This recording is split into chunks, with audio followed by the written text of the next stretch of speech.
Hello, welcome to another edition of Capper Comparison Picks. I'm Ranch. Today I will be giving you Capper Comparison Picks for some more prelim fights for UFC Vegas 43.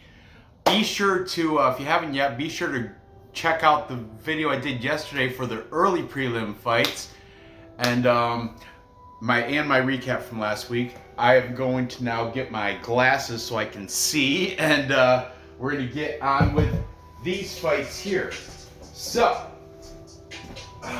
we're going to start this card out with the lightweight showdown between up and coming rising star Terrence Mckinney, T-Rex, and Ziam. This is a very close line here. I wrote this last night, so the lines could have moved a little bit throughout the day. These are from Bet Online last night. Okay, Terrence Mckinney comes in as a slight favorite, but this is coin flip, guys. Minus 115 for the 11-3 Terrence Mckinney, T-Rex, and minus 105 for the 12-3 Ziam, the Smile Killer. Cool names, T-Rex and the Smile. My wife calls me T-Rex because I got short little arms, and it's like T-Rex, like T-R-E-X. Not, he spells his T-Rex like Wreckham, W-R-E-C-K-S. Anyway, Terrence Mckinney, he trains out of the Warrior Camp MMA. That's in Spokane, Washington. Coincidentally, that's where Sam Page is out of Spokane, Washington, and so is Michael Chiesa, all on this card, but all three of them go to different camps out of Spokane. I don't know if it's weird how maybe like when they're getting the cards together, let's get a group from there, and there's like two Philly guys on this card, same school though. Then we got like two Maryland fighters on this card too, different school, different facilities, but it's just I don't know, maybe it's coincidence, but there's a couple fighters out of Spokane. Terrence Mckinney is one of them. He is coming off a win against Matt Frevola, the Steamroller, where he had a dominant left cross to ground and pound in 7 seconds of the first round. Made quick work of Steamroller Frevola. I call him Raviola. I'm just playing. I don't call him shit because Matt Frevola doesn't really impress me. But anyway, he is 4-1 his last 5. That said 4-1. That one loss was to Derek Minner, where he got triangle choked first round. But everybody else, he's knocking out in the first round. He's like a first round, get it done type of guy. And he is taking on Ziam. Now, Terrence Mckinney is 3 years older. It's not much of an age discrepancy there. Now let's talk about Ziam. Ziam, the Smile Killer, is fighting out a Bulgarian top team. So you know Vlad, the Bulgarian cowboy, he knows all about Ziam. He claims to be the Wikipedia of MMA, so he knows all about all these guys. But the Bulgarian cowboy, did she just say put gravy on it? Be careful, because, anyway, I'm going to destroy that joke. But be careful, me and John Morgan will eat it. I'm just playing. Bulgarian cowboy, Ziam fighting out a Bulgarian top team, does have a 3-inch height, 1-inch reach advantage. He's coming off a nice win against Luigi Vendramini, majority decision. So, not the best win. That means one of the judges called it a draw. Interesting enough. He's 4-1 his last 5. His one loss was to Don Madge, unanimous decision. This is going to be a real close showdown. I don't know which way to go. That's why I'm going to have to rely on the Capper picks here for this Capper comparison pick show, and that's why I do this. So if I'm on the fence, I just go with the majority. So let's see what we got here with these Cappers. We've got, oh man, this is going to be tough because I'm going to have to recheck, shit. All right, well, I'll put it as I see it, all right? Burt MMA. He's saying McKinney should get a TKO in the first. Like I said, this guy does like to finish fights in the first round. So Violence is the pick to go here. Then we've got taking Faraz Ziam. We've got James Lynch, the interviewer extraordinaire. I call him the professional. He does more interviews than anybody else I know on YouTube. There's the other guy, the Kumite guy. What's his name? Shoot, he's a Korean guy. The name slips my mind right now, but James Lynch, great interviewer, does interviews. I think he interviewed at least one or both these guys. Who knows? He'll have a whole playlist of people he's interviewed. Just check out like Vegas 43 playlist, and he'll put all his interviews of other fighters on the card that he did. Okay, then we've got Tiger Bomb. Tiger Bomb was without. What is going on with these damn markers? Unreal. This garbage markers. Tiger Bomb is just Johnny this week. Jose's on a little sabbatical. That's what he said. But Johnny is saying, so he's the voice of Tiger Bomb. He's saying McKinney should get a decision here. Then we've got Pub Sports Radio. Clint had a great guest on his show. What's going on? Bleed MMA was his guest on his show. Pub Sports Radio. Both Clint and Bleed, Clint, both taken Faraz Ziam here. Interesting enough, because they think they're thinking if he can make it out of the first round, he should be able to outlast and get the pick over McKinney. And finally, we've got the Stat Diggers. At the time when I did the research, DFS and Wheezy, neither one of them has a pick. Wheezy did say he's taking the Violence bet on this, like the fight does not go the distance. But DFS says no pick. So what I'm going to do right now, I'm going to just quickly, I'm going to pause this and I'm going to see if I can find his pick on his separate channel. So hold on, be right back. Well, guys, you're shit out of luck because as of today, Tuesday, DFS, he did the deep dive on the main event. You know, Ketlin Vieira and Misha Tate, but he did not put out his picks. So I don't know what the hell Brady's picking. At the time of the Stat Diggers show, which is Sunday night, he didn't have a pick yet. And neither did Wheezy. Wheezy did say the fight does not go the distance, but I can't put him on either side of this, so I'm kind of screwed. I'm taking the cap majority. I am, but I'm not, because Pub Sports Radio, Clint's Die Hard MMA podcast did have him and Bleed, so that kind of edges. He's got two picks there. Tiger Bomb only had Johnny. Jose's on sabbatical. So we got Bert and Johnny taking McKinney. James Lynch, Bleed, and Clint taking Faraz Ziam. Therefore, making my pick with the capper majority, if you will, Faraz Ziam. I will take him in this spot. And method of victory, I'm going to have to say, I'm going to go, I think he's going to edge out a decision over McKinney, because these guys, if you listen to, all the links will be in the description, even Stat Diggers, which they have picks on these. So all these links will be in the description. You can take a look for yourself. And to be honest with you, I think DFS was leaning more Brady was leaning more McKinney, but he said he doesn't have a pick at this time. He's going to wait for weigh-ins or just look at more tape and make a pick on his DFS by the numbers show later this week, which hopefully will be tonight or tomorrow. I don't know. But anyway, I'm going to take Faraz Ziam here anyway. That's the way I was kind of leaning. And I think he's going to get it done by decision. I think in the later rounds 2 and 3, he's going to win those rounds. McKinney probably win round 1, but I think that'll be the end of it. Faraz Ziam, he does have 3-inch height, 1-inch reach. Bulgarian top team over Warrior Camp.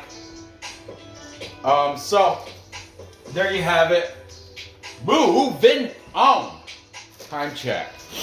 I gotta try to get this done before my wife and kids get home from school. Next, we've got female strawweight fight between Loma Lookboonmee. Every time I see her name, I think about, the original Hangover movie where the guy, what's his name? He was in the trunk and they found a boot and they're like, whose boot? And then they open the trunk and he pops out. Oh, you want to fuck on me? You want to fuck on me? And that's every time every time I see her last name, Lookboonmee, it reminds me of something in my brain clicks that. I don't know. I'm just a weirdo, I guess. But Lookboonmee taking on Godinez. What a warrior Lupi is. What's this, like her third fight in a month? She's like her, she's the short notice queen. She's filling in for Cheyenne Bays. I guess Cheyenne Bays was scheduled to fight this, but then she got COVID. So Lupi stepped in again like a warrior, but she's getting paid for all these fights. She's not a dummy for the Mexican-Canadian Lupi Godinez. Okay, anyway, let's discuss this here. We've got, who's the favorite here? Ooh, Lupi is the favorite. Short notice replacement coming in as a favorite against Loma Lookboonmee. Lupi's 6-2. They're both 6-2 actually. Loma plus 117 underdog as of last night. Lupi minus 137 favorite as of last night. Loma Lookboonmee a little bit younger. She's 25. Lupi Godinez 28. Okay, let's talk about Lupi first. She's coming off a loss to Luana Carolina, which I picked Lupi in that fight, but she did go up a weight class and she fought on like 3 days notice. It was something, because she fought the week before, then she rolled right into fighting this. And she took the L, unanimous decision for Luana Carolina. She is 3-2 in her last 5. She does have a loss to Jessica Penne, which should, to this day, I will say that is a robbery. Lupi won that fight. But anyway, put that aside. Tapology has her listed fighting out of Titan MMA, which is in British Columbia, Canada. However, I heard that she's been training with Alexa Grasso. You might know her as the Mexican striker from, I forgot, I want to say 10th Planet or something. Not even 10th Planet. Titan MMA, where Lupi fights out of, is 10th Planet. It's affiliation. You can even check it out on, open up the site for Titan MMA. Because I check these sites out just because maybe I want to get a shirt and give it to. I tried to get a shirt sent to BC Dave. Well, I put, just ideas because it is British Columbia. That's where BC Dave, British. Anyway, Lupi, I guess, is training with Alexa Grasso, which she was supposed to fight on this card, but dropped out for some reason. But we'll get into that when we get to that fight. I think that was against. That's the Joanne Wood, Calder Wood, whatever. But we'll get into that later. Anyway, Lupi. She is 3-2 in her last 5, and she has a 1-inch height advantage. However, she is not. This is at her weight class. Like I said, that Luana Carolina, she had to go up to 125. This is at 115. Loma Lookboonmee is. She's a small fighter at 115. She does come in right on weight, but she doesn't have to ever cut weight. I guess you could say that's an advantage for her. But, oh man, I gotta change this music, I'm sorry.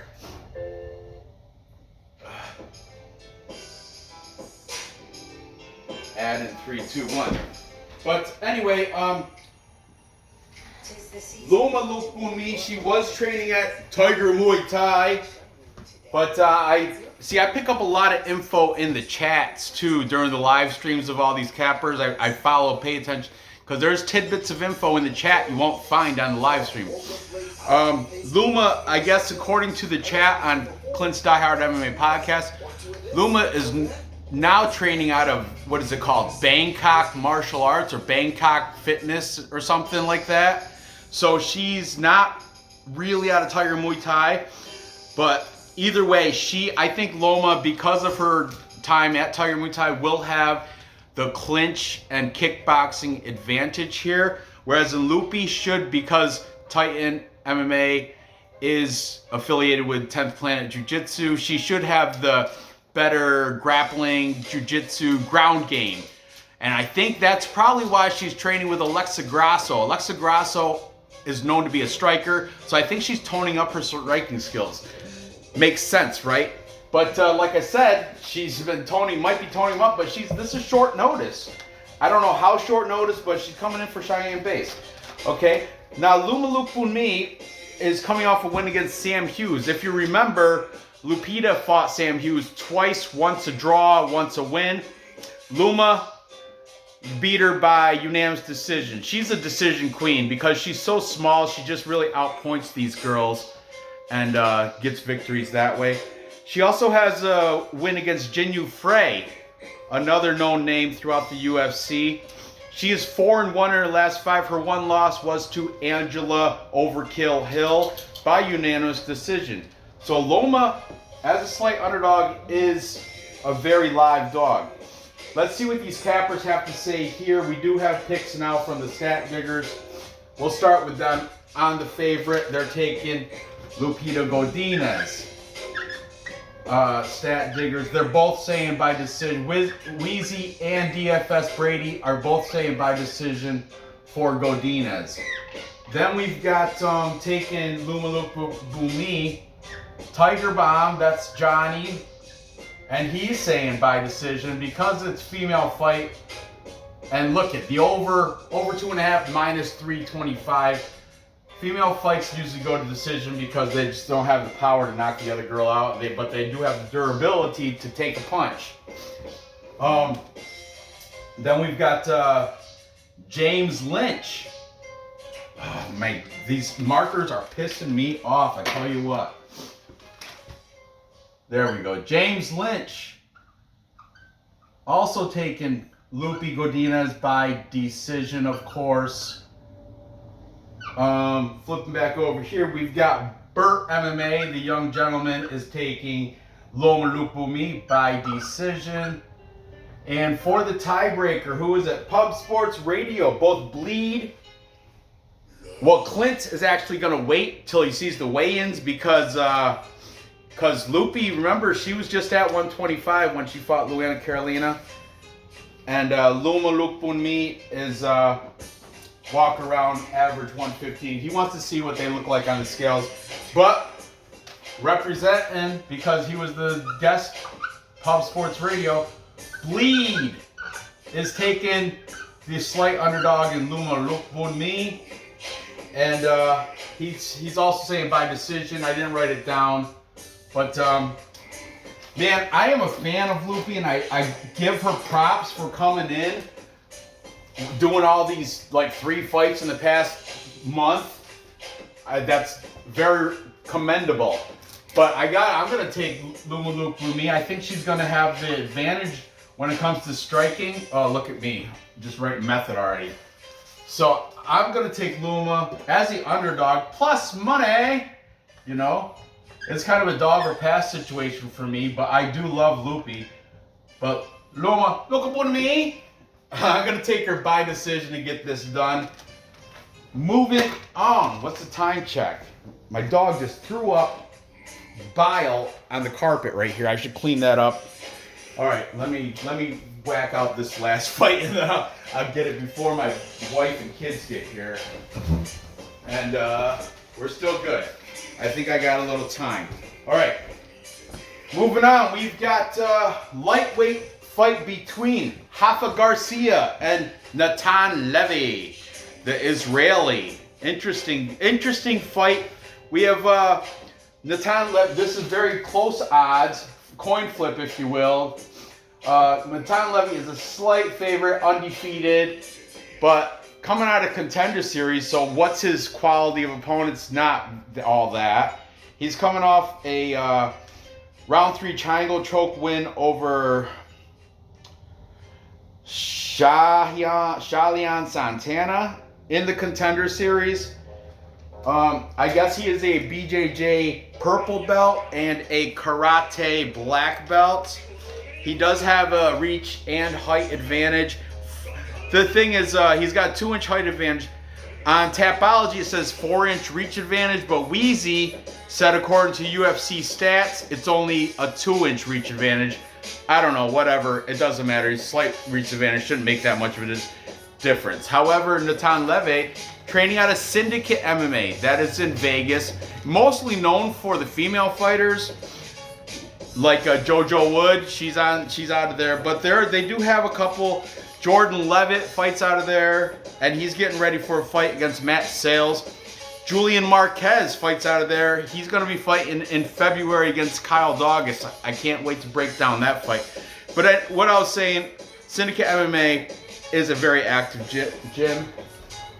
And Rafa Garcia fights out of Team Punisher, which I don't know any of the people. I don't even think they do have, like, you open. I don't know if you can open Tapology on Team Punisher. If you can, I didn't see where I didn't recognize any of the fighters on that list, so I didn't write them down. Natan Levy, oh man, this guy, undefeated. He's the man. What is he? Oh, he's Israeli. But his opponent now, and he's a little bit older too, Natan Levy. He is 30. Rafa Garcia is 27. Now Rafa Garcia, 12 and only 2 losses. Gifted, that's his nickname.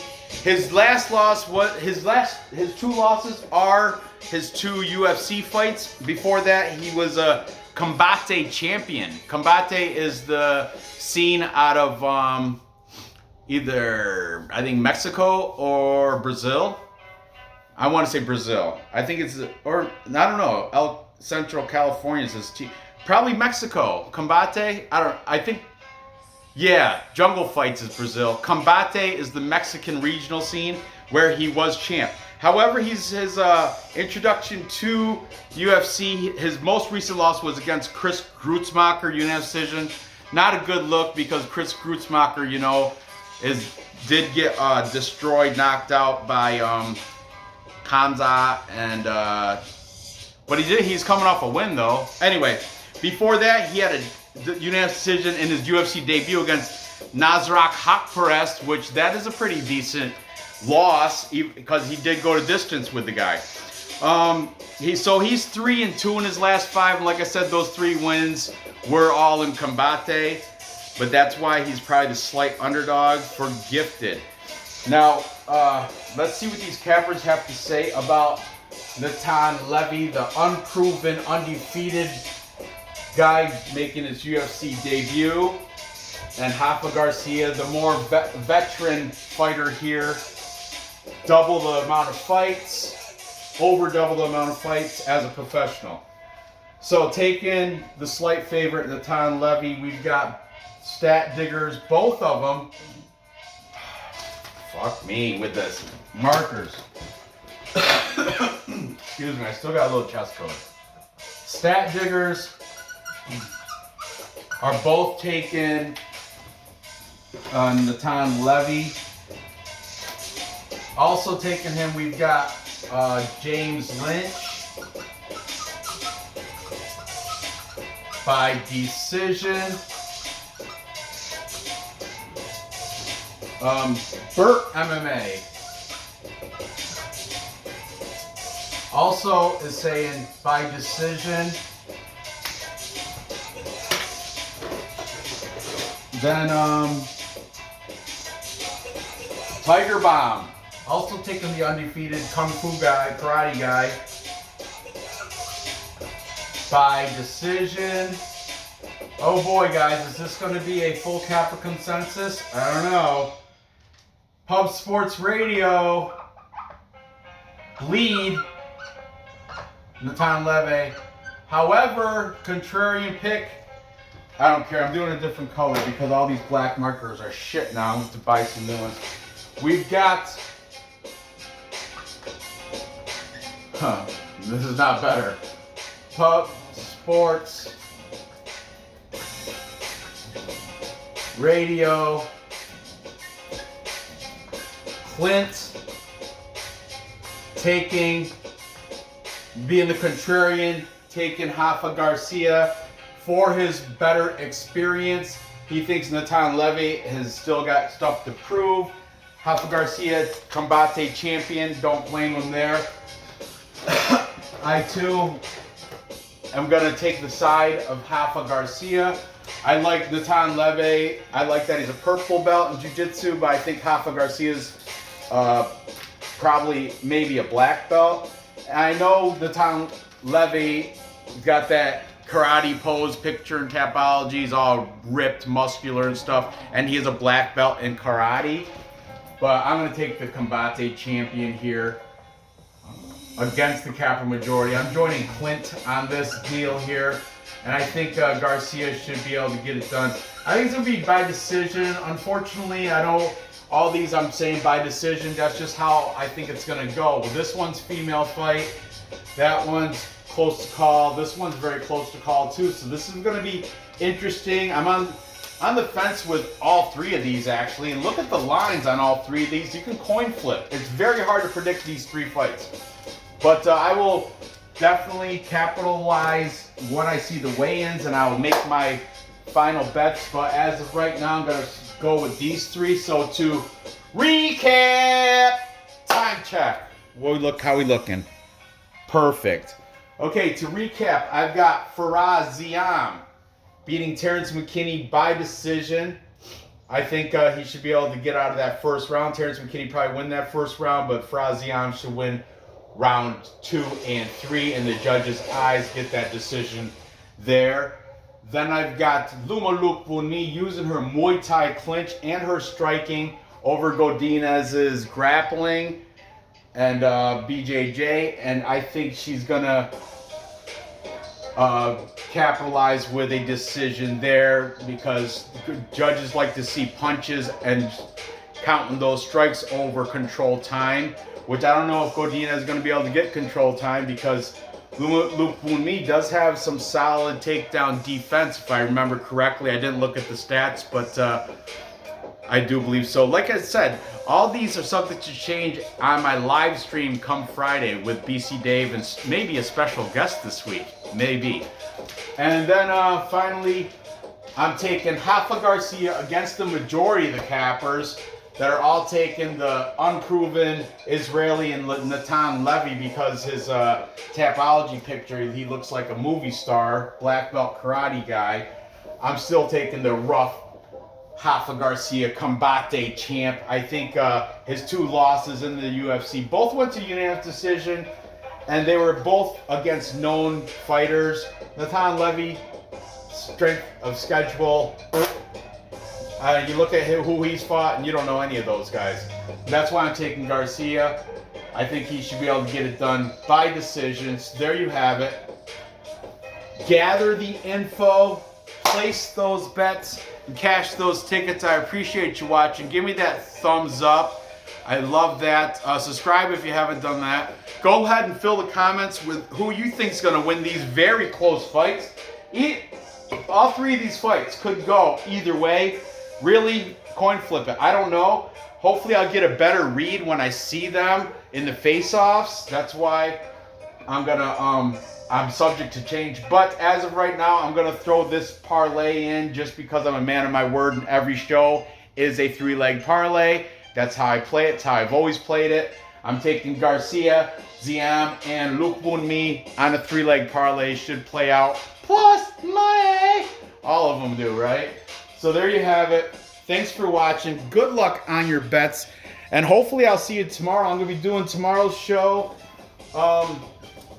either from a hotel room, or maybe I'll do a quick live thing with Dave after I'm a little bit tipsy, because I'm going to New York City and I have to I got to do some work during the day, but I think I'm going to take the crew out for a nice dinner and drinks after work. So by the time I air the show tomorrow, I'll probably have a few drinks in me.